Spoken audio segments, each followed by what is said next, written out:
Hello, everyone. I am Sean, and welcome once again to Sean's Horror Corner. As always, thank you so much for watching. I do appreciate everybody that watches the videos. Those of you that comment, like, share, all those things. Thank you all so much. I appreciate you, your support, and you helping me try to grow this channel really means so much to me. So thank you all. Today, we're talking about Ready or Not to Here I Come from earlier this year. This is a film that I wanted to see in theaters. Um, I didn't. I had things going on, and I may have even went and saw something else instead. I don't remember. It's been a few months now, but I wanted to see this one because I like the original. I meant to go back and look at what I rated the original, but I feel like I gave it maybe a seven, maybe even an eight. I don't recall. I really liked that original film. Uh, it's always excited that they made a sequel. Sequels are tricky nowadays, right? Because I feel like sometimes I think there are too many sequels. Not every movie needs a sequel. I've discussed that a couple of times recently with people. Um, but at the same time, I'm a franchise guy, and so I do like it when we get, you know, those main horror characters, like Jason, Freddy, Michael, Chucky, uh, Ghostface. I'm always down for a new one of those guys. But outside of those major slasher franchises, I don't think everything needs a sequel. Sometimes I watch something and I'm like, okay, yeah, if they keep going, that's great. Other times I'm like, that movie's better as a standalone. I wasn't sure what I thought about Ready or Not as far as whether or not which category it fell into. I kind of thought maybe that might be better as a standalone film. But when I saw they were making another one and I saw a few trailers, I'm like, okay, I'm down. I want to see this. And then, like I said, just didn't get to. But finally, watched it recently. It's streaming on something. I don't even remember what now, but it is out there. You can, check it out if you haven't seen it yet.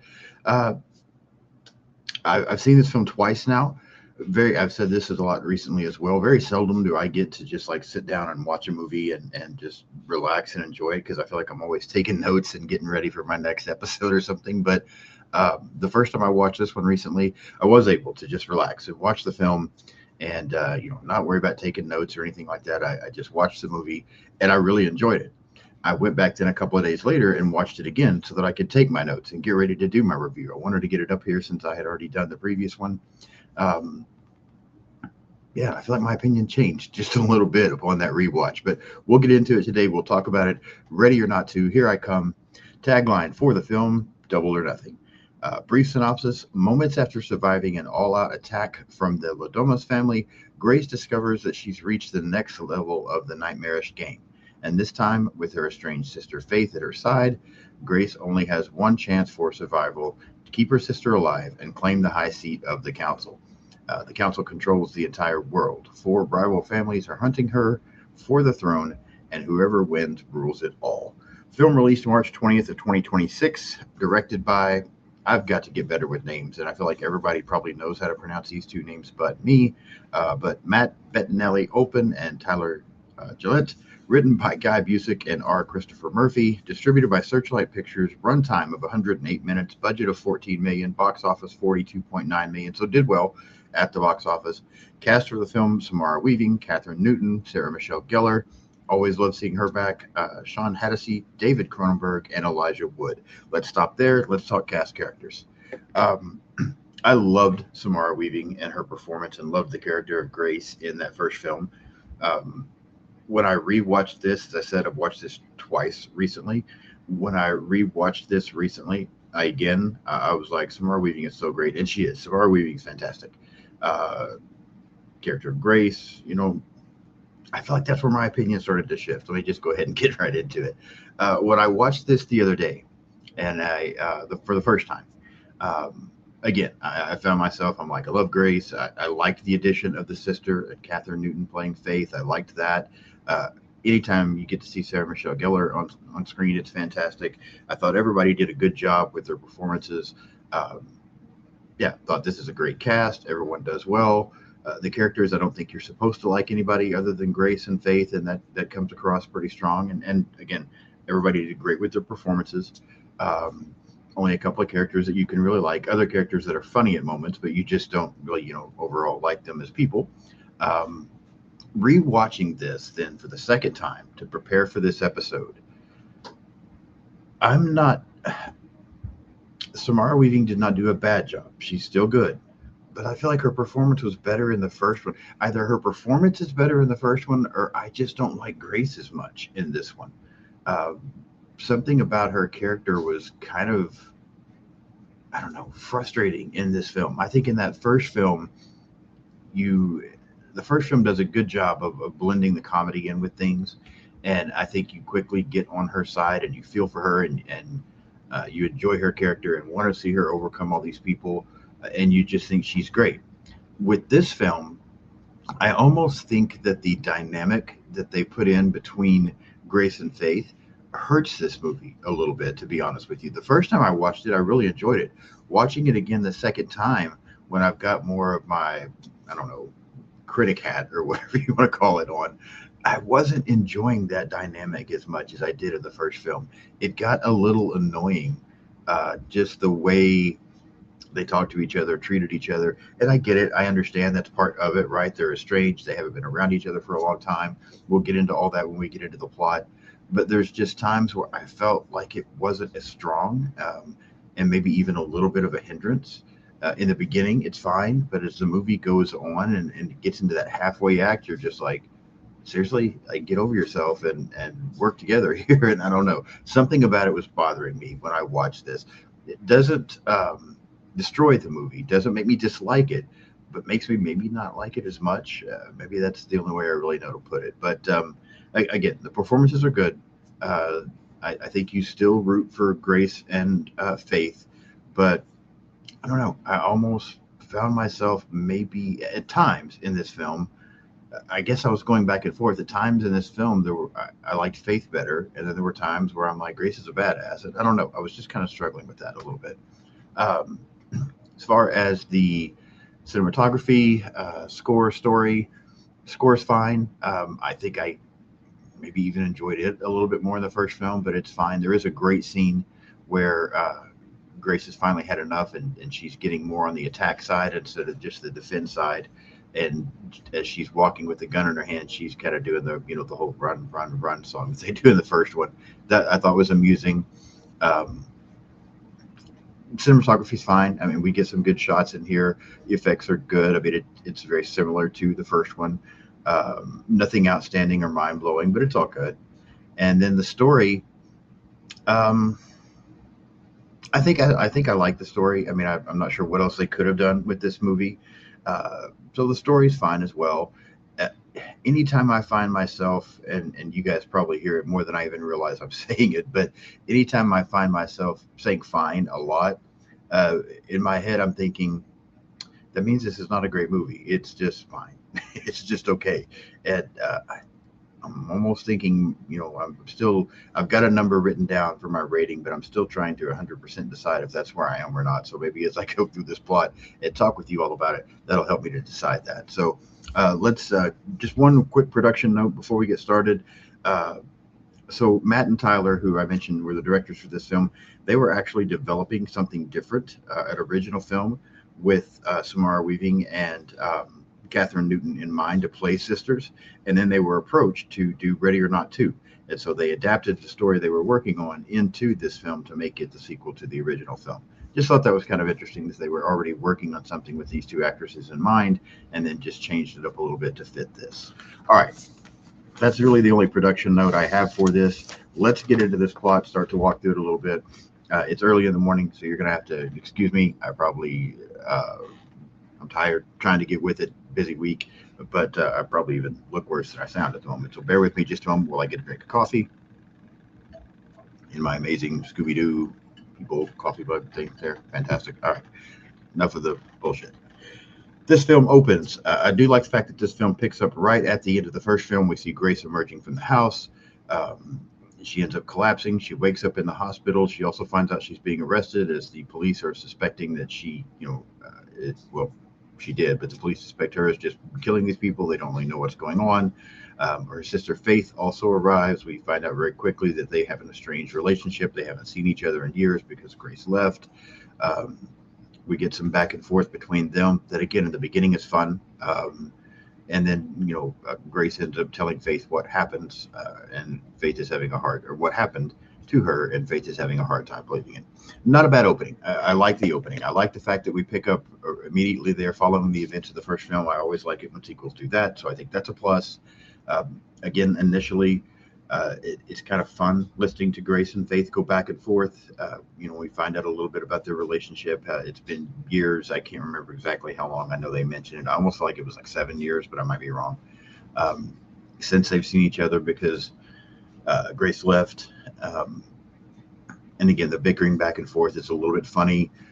Listening to Grace try to explain to Faith what happened to her, the events of the first film are also amusing, and you can tell Faith, it's almost like Faith wants to believe her, but she doesn't know if she does because it sounds insane. Fun opening scene. It gets things started well. Enjoy it, and I'm like, okay, we're off to a good start with this sequel. We then start meeting the family, and we meet the members of the council. Mr. Danforth, who currently holds the high seat of this council. He learns of the demise of the Ladomas family. We also end up meeting the head members of the other families that are involved in this council. They're all getting notified about what's happened, about how this Ladomas family has been killed, and so they're all getting ready to take off to the Danforth complex for another game. Primarily, we meet Ursula and Titus, who are Mr. Danforth's kids. They're talking with him. And because the game is going to have to be played again, and Mr. Danforth is old and not in the best of health, he knows that there's no way he can compete or win to keep this seat in the family. So he basically instructs his kids, Ursula and Titus, to kill him so that then they can step up and compete in the game, because they have a better chance than he does of getting this high seat. One member of this council, his name is Bill, and I missed his last name, but he ends up showing up at the hospital and attacking Grace and Faith. But because he attacks them too soon, before the game has actually started, right when it looks like he may be about to actually kill Grace, he blows up. So we get that same effect in the way things go, where these people just blow up if they can do things outside of the rules of this. Grace, who doesn't want to have to run around and try to escape in her hospital gown, ends up putting on her bloody wedding dress from the first film, which I also thought was kind of amusing. But then before they can get too far, we see some other people come into the hospital wearing masks. They throw out some kind of, spray, fog, something to that effect, that knocks out Grace and Faith. They end up kidnapping them and taking them to the complex.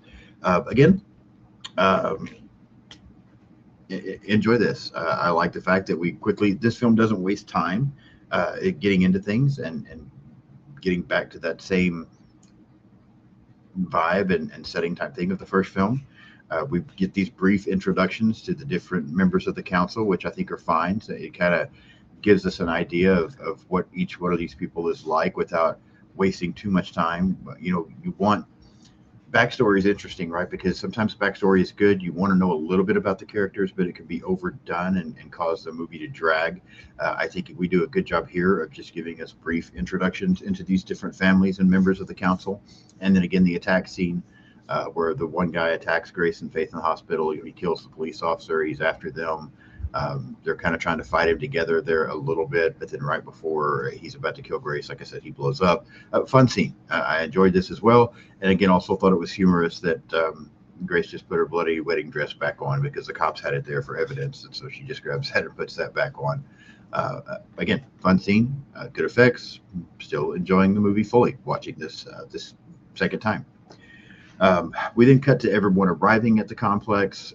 We find out that there is this gentleman who is just simply known as the lawyer, who is LaVale's representative.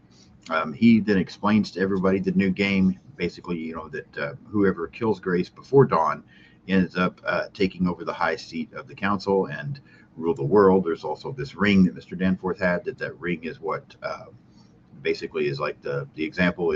You get the high seat, you wear this ring, you're in charge of everything.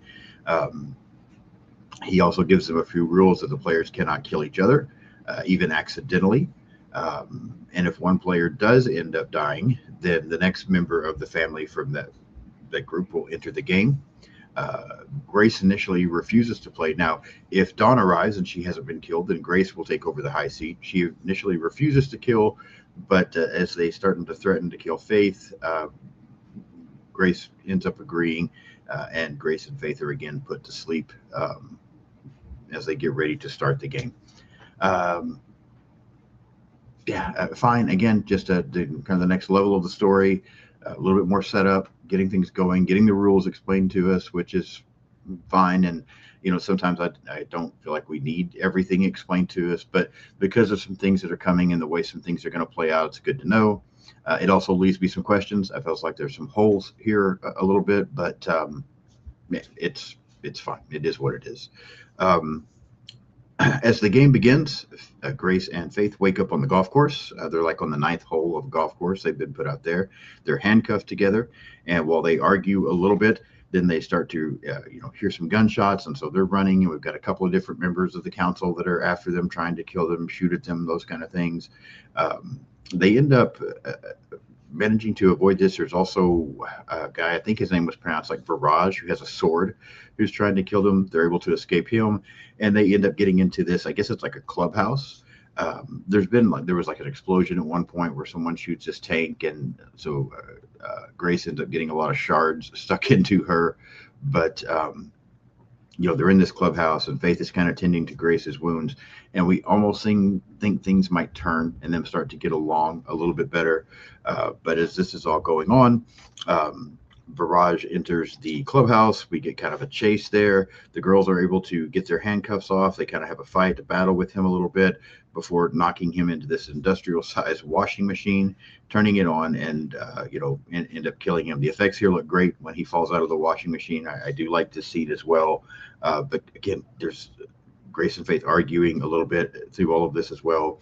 Other members of the council that are not currently involved in the game are watching all of this, and so Viraj's brother, Madhu might be his name, he is supposed to be next up. He doesn't really want to participate, so he ends up signing his rights away to his wife, where she's going to have to now go out and participate in the game. Kind of a funny scene there going on. Grace ends up getting the phone that Viraj has. She tries to call the police, but Ursula has she's the one that kind of like they own the phone company or something as well. So she's intercepted the lines, and she pretends to be the police as her and her brother try to set Grace and Faith up. Another member of the council, Chen, she ends up entering, and before she's trying to explain to Grace and Faith that there is a loophole in this plot, in this game. That if Grace was to marry a family member, then the game stops. No one has to die. Everything's over. Grace's husband gets the high seat, and everything can be fine. She wants Grace to marry her son, and that will just put a stop to everything. So no one has to die, and her son will be the have the high seat of the council. Grace is refusing to do this, and while they're arguing a little bit, another member, Ignacio, who was shooting at them earlier on the golf course, he enters. There's kind of a standoff going on there a little bit, and then as everybody starts to battle, Chen ends up accidentally killing Ignacio, which causes Chen and then her son both to explode. So they're out. Here's where I was a little bit. Now it works fine for this family. Let me move on. I'll mention my plot hole a little bit later. We didn't get a lot more of Grace and Faith arguing, and here's kind of what I was talking about. I think I'm trying to decide why it bothers me. I just thought it was too much. The constant back and forth between Grace and Faith in the middle of this game, I just felt like it was a little overdone. Again, I get there's tension. I get they haven't seen each other for 7 years, and there's hard feelings and there's things going on. I understand all of that, but I just felt like there was too much of that in this movie. And I almost feel like it hurts Grace's character somewhat in this movie. So that was the first time I watched this, it didn't really bother me. I didn't think much about it. I'm just like, okay, this is part of it. Watching this up on a rewatch, it was causing me to enjoy it a little bit less. I don't really know how to explain it. I just felt like it was hurting Grace's character. Really, I guess that's the only way, because we're supposed to be, again, fully behind her, and we are, but I don't know, the back and forth between her and Faith going through all of this, and just the way Grace is handling the situation and talking to Faith. Not that Faith is great either, but it seems to hurt Grace's character more than Faith, in my opinion. Let me know what you think if you've seen this movie. But we didn't get a scene where, because of the whole calling in the police thing, that kind of stuff, there's a little bit of a trick there where Ursula and Titus think that they've tricked Grace and Faith, but it turns out Grace and Faith knew that it was Ursula. And so we've got another little bit of a battle. We see Madhu's wife come crashing through in a car and running through the gate, and then takes off, which initially frustrates you know, Madhu, because he's like, I signed everything over to her so she could go participate in the game. Here's where I get confused. Um, they were basically telling Grace she didn't have a choice, but she had to participate. Um, I guess that doesn't work the same for the other council members. I guess they have a choice or not, because Madhu signs his rights over to his wife, and then she clearly flees. She's not going to play the game. Um, I just thought that was weird. I didn't totally understand that aspect. I also don't understand a little bit here. I'll go ahead and mention it now. Uh, the way they talked is when one member of the council, if they pass away, then whoever's next in their family, they step up and they now get to play. I'm guessing these are small families, because I kept wondering, okay, well, if two of them die, who's next? I mean, are there only two people in this family? I don't know. It's a very minor plot hole, in my opinion, but it just bugged me a little bit the second time. I'm like, there's got to be more people in some of these families than just one or two people. Would they not be involved? Or are they not up next in the chain? I don't know. Maybe I'm overthinking that, but thought it was a little bit weird. Um, as they battle, Grace and Faith against Ursula and Titus. We have a moment there where it looks like Ursula is going to get the upper hand and kill Grace. Grace has tried to get Faith to run away, but she doesn't. She ends up saving Grace, and they take off together. Ignacio, who had been killed earlier, his daughter Francesca enters the game. Uh, the two sisters enter into some kind of a ballroom where they end up arguing again. And this is what I'm talking about. It just gets to be a little bit too much.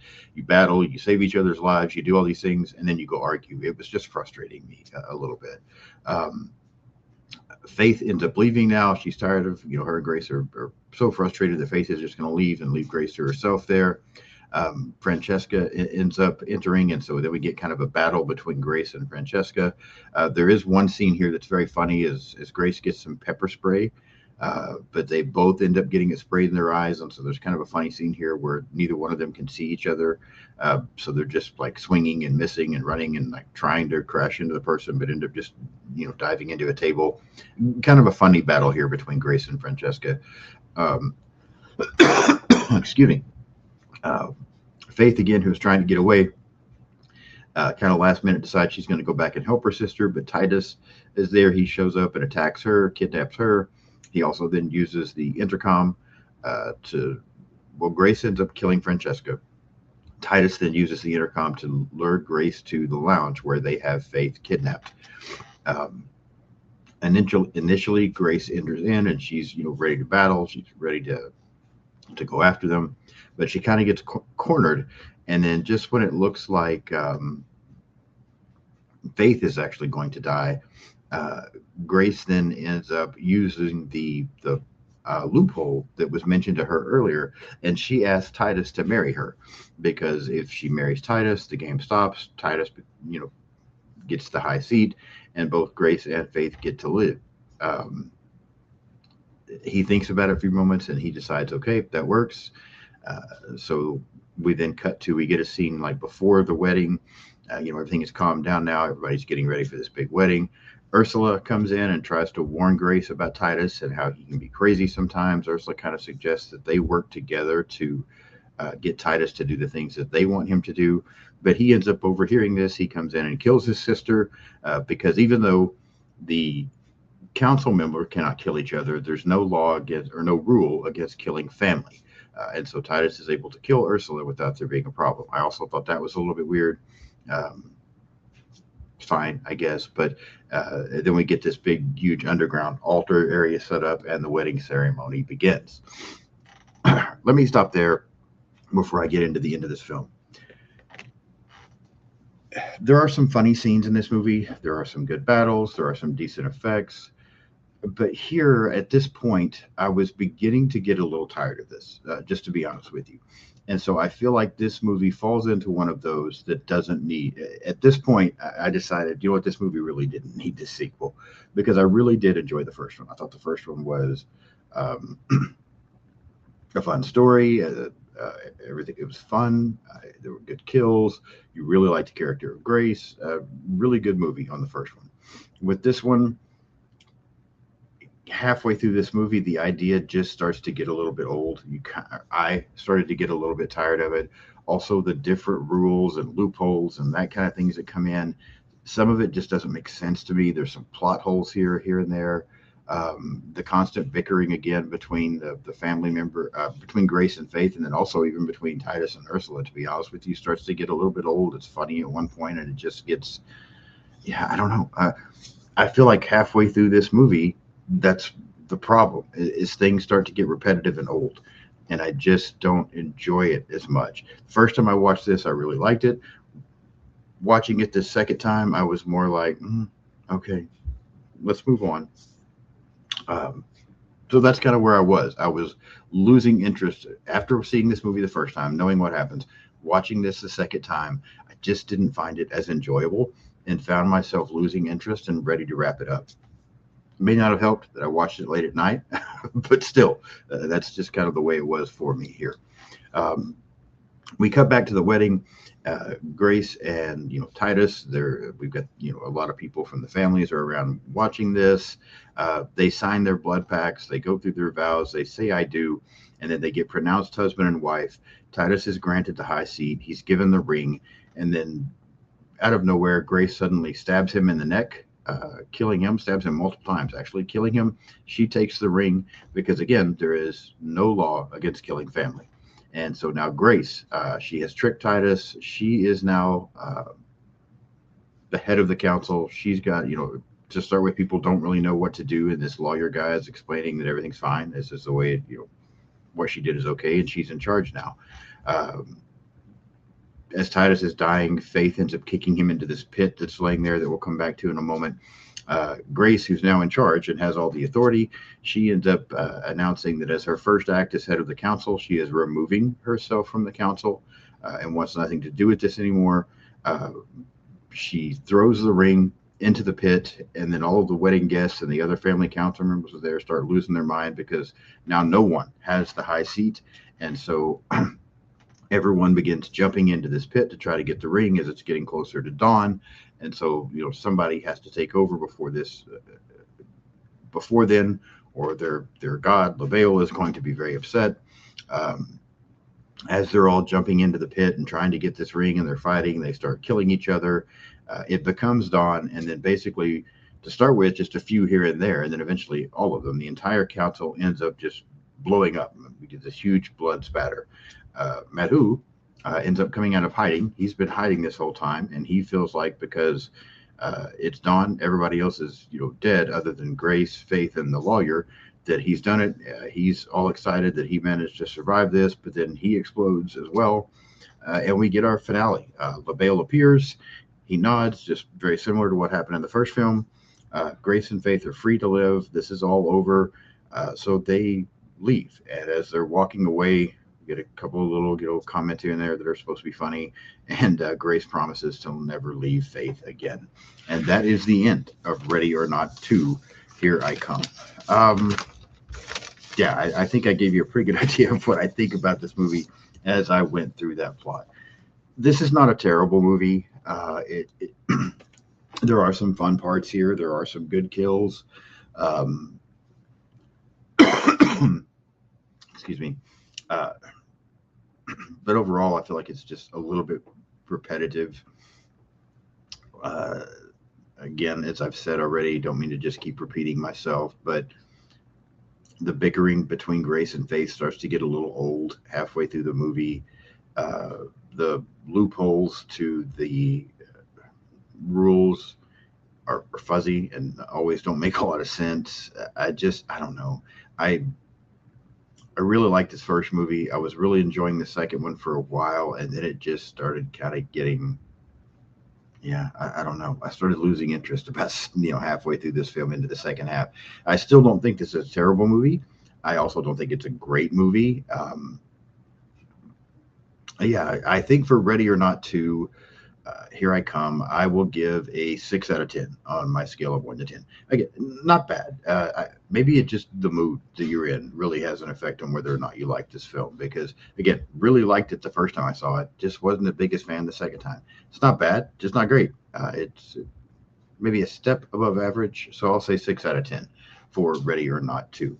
Now I want to know what you think. If you've seen this movie, leave me some comments. Let me know what your thoughts are on Ready or Not 2.